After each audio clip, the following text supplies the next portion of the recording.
This crowdfunded drone went under our radar, but the Jet Black is a Kickstarter campaign. The campaign only raised a mere $28,000, but worst of all, the drone now retails at half the price that was paid by the backers. So once again, be warned, buying a pre-order or crowdfunded drone is never an advantage. Oddly, whilst backers are still awaiting delivery of theirs, we've received one from Hobby Wow for review, but is it any good? Let's find out. Links are in the video description, be sure to comment below and subscribe.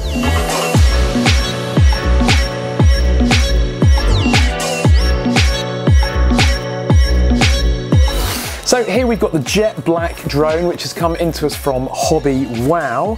Let's have a look at it. So this is also catching on now with these drones. And it's really nice, I think, that these drones do actually start to come in really nice plush cases.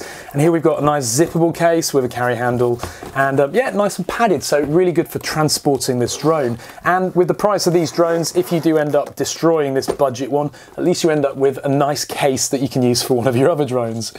So inside we've got the drone, which is rather nice looking actually. We'll have a look at that in just a second. We've got the transmitter, which is quite a nice bespoke looking transmitter. And then onto the accessories, which are in the lid of the carry case. We've got some prop guards, which is nice. Most of these budget quads now come with prop guards for indoor flight, and some spare props, USB charger, and also the little sticks for our transmitter gimbals, so the little bits that you put your thumbs onto. So let's have a look in detail at the drone itself. So this is a folding drone, and obviously folding drones are really catching on. It's the big thing now because they're portable, they're also quite innovative. So this is basically a small folding drone. We've got a small camera on the front there, and the camera does tilt up and down. Unfortunately, it doesn't tilt up and down from an app, so you do have to tilt it manually. The camera fitted to this, I believe, is a 2 megapixel. It's 120 FOV lens on there as well. So we're probably going to get 720p video. We'll take the little protective cover off that. So anyway, now onto the folding mechanism, which is the bit that I'm quite excited about this one actually. So we fold these regular front arms out as you would expect. However, the rear arms, which you can see tucked under the drone here, fold out and around like that. So that's quite cool. It just means that the drone's form factor is even more portable than it would be normally, and then they click in like that.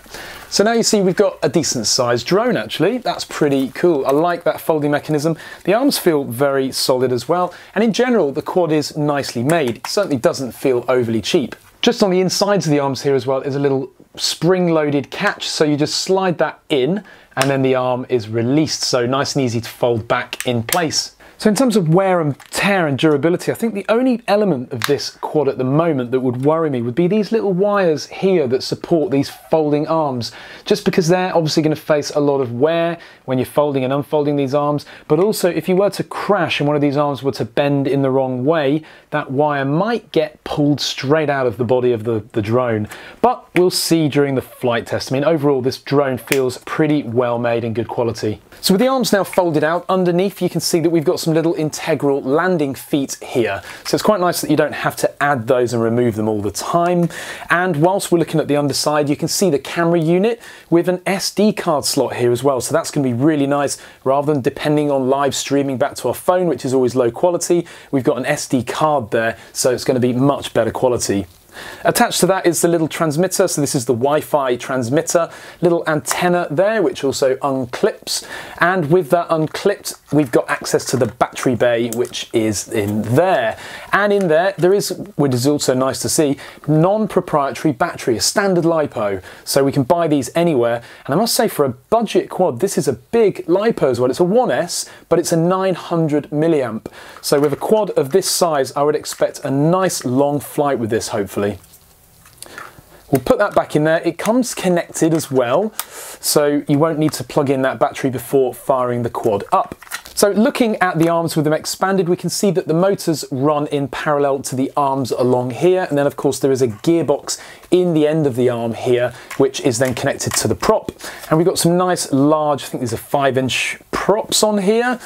They are screwed in, so it's a single screw down the middle to keep the props on there. So to replace a blade, you simply need to undo that screw and put the new prop on. Just finally, nice feature about this quad as well are the lights, and if I just turn it on briefly, you can see we've got LEDs under each of the arms, oddly green and blue instead of the usual green and red that we normally see on aircraft.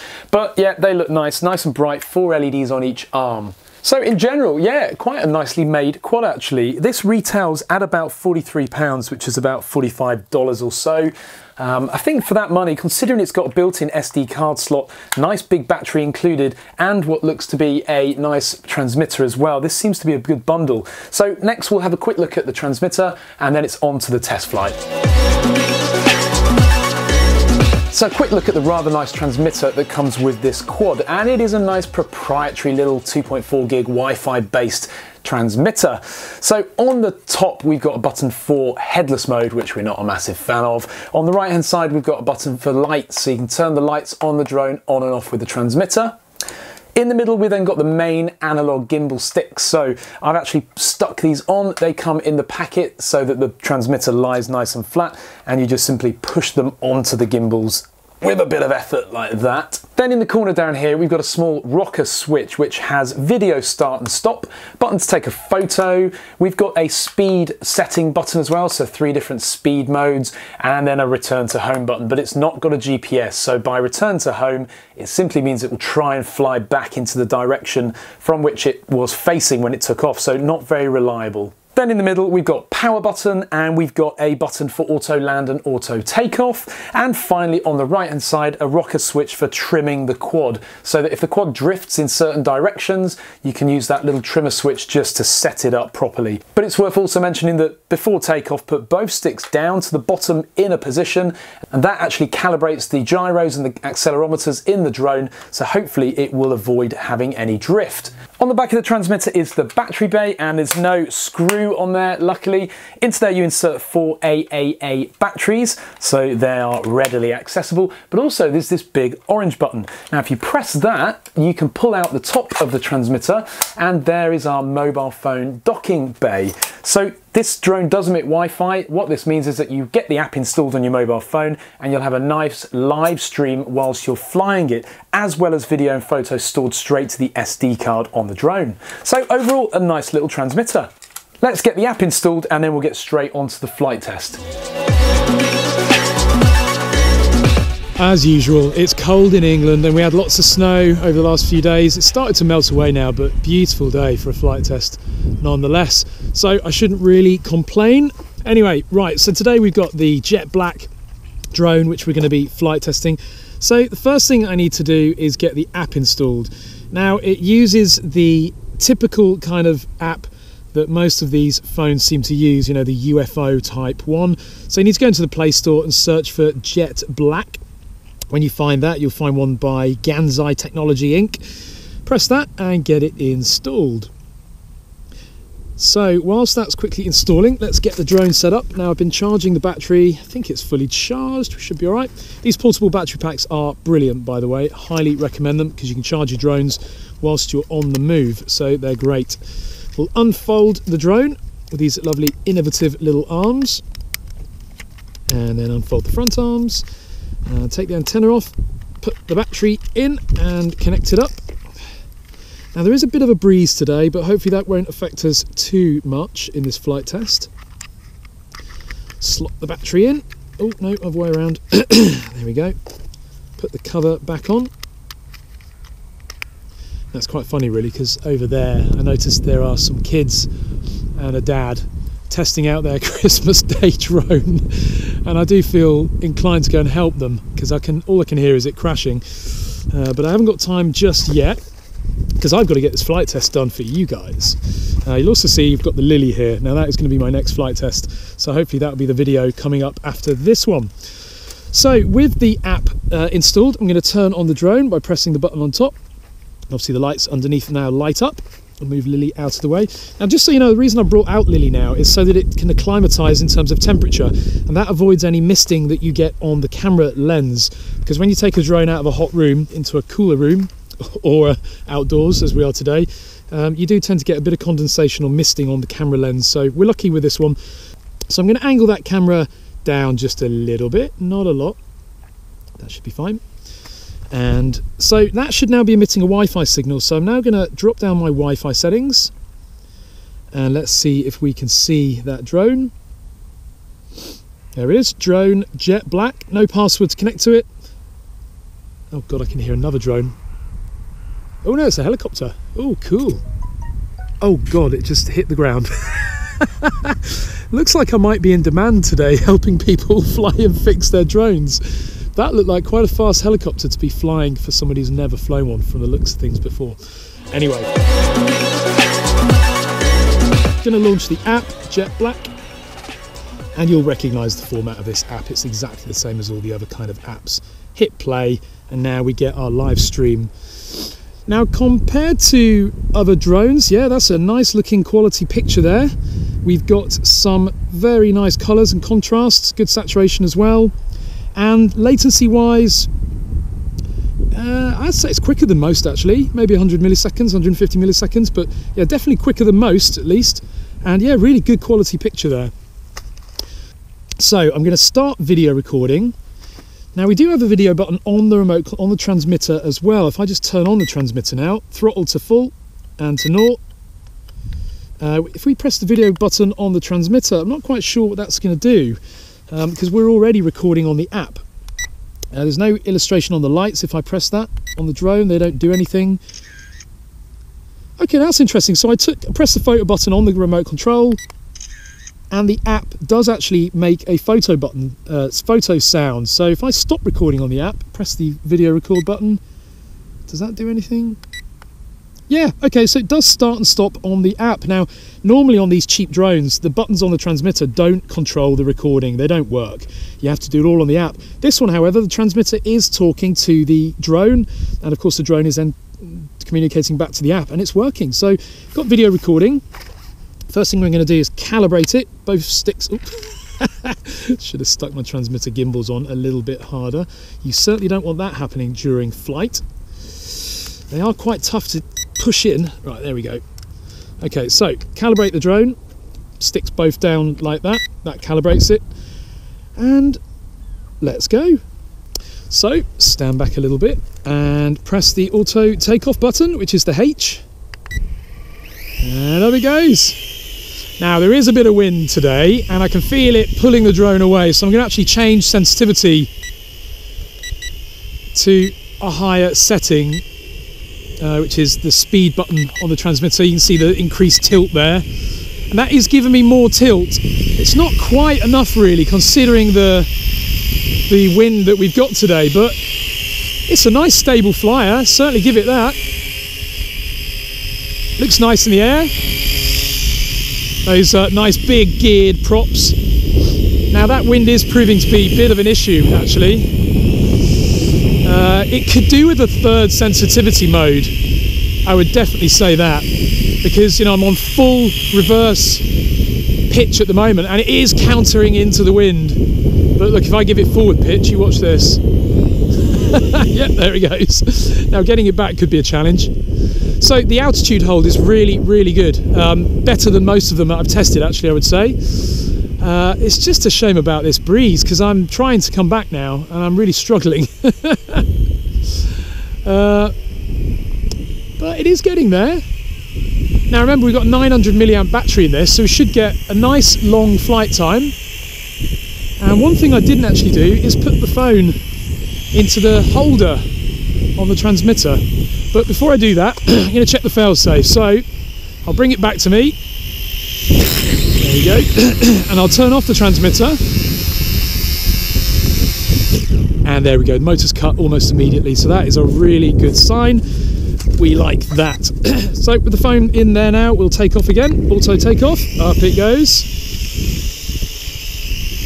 Very stable flyer. This transmitter is also really nice. The gimbals are very smooth and very, very responsive, and the controls are nice and proportionate as well. I think considering this wind, I'll have to actually just fly it full pitch at the moment. It definitely needs more pitch. Needs another sensitivity mode for the speed, because you just can't really get very far into the wind with it like this. Let's fly it over there. altitude, the throttle's really nice and responsive, and it goes up nicely and it comes down nice and quickly as well. Those lights look lovely on the underside as well. If we look at the video that we're getting some nice quality video there actually. There is a bit of lag in the video, I'd say. Bit of latency. It does seem to cut out quite a bit. I can see the people now that were flying the drone earlier are looking at mine. So we are penetrating now into the wind. We're getting some distance away, which is good. Bit of a range test, I guess. Now it looks like the Wi-Fi signal may potentially have actually dropped because I'm not getting any update now from the live feed. Of course, I've still got full control range because that's using the transmitter here, and that's going to have a much stronger signal, I guess, than my phone. But yeah, the Wi-Fi live feed is cut, so if I bring it a bit closer, let's see. Yeah, that's not coming back, sadly. So Wi-Fi range on this drone isn't particularly powerful. But it's a really nice drone to fly. Very subdued. I think in nil wind it'd be great. That's forward pitch at its fastest speed there. It's not lightning fast, but you know, it's decent. It's just a shame about the wind today. Let's do a bit of a forward pass. Okay, it's not moving any further now because of the wind. What a shame. But yeah, we're going to get a nice long flight time on this because it's got a big battery. There's not a lot more I can do on here really. We've got headless mode, but that's rubbish. We're not going to bother testing that. We've got trim buttons on here, but with this wind there's no point really. It's very stable. I mean, despite that wind, when I turn it downwind and then do a fast turn, there's no sign of it hesitating or looking like it's going to tip over. So very predictable drone this. But it does need 3 speed settings, and it's a shame. Most of them do have 3. This one, for some reason, only has 2, which is a real shame. But yeah, live video hopefully is nice quality as well. It's 720p. We've got an SD card in there as well, so we've got SD card recording, which obviously is always a good thing. And it is a good looking drone, and obviously it's got a very small form factor as well. So overall, yeah, not a bad little flyer. So there is a lot of wind coming in, but I want to do an altitude test just to see what the video footage looks like. So gonna get it further into the wind if I can. Oh, I wish it had another speed setting, I really do. And let's stop and start the video as well. Okay, and let's go up. It ascends nice and quickly, but the problem is, of course, with the wind gradient, the wind is stronger up there. So it's going to end up drifting away. It's holding its position pretty well, actually. It's just about fighting in through that wind. Doesn't seem to have an altitude limit like other drones. Uh-oh. Okay, but at this point, we have a bit of a flyaway.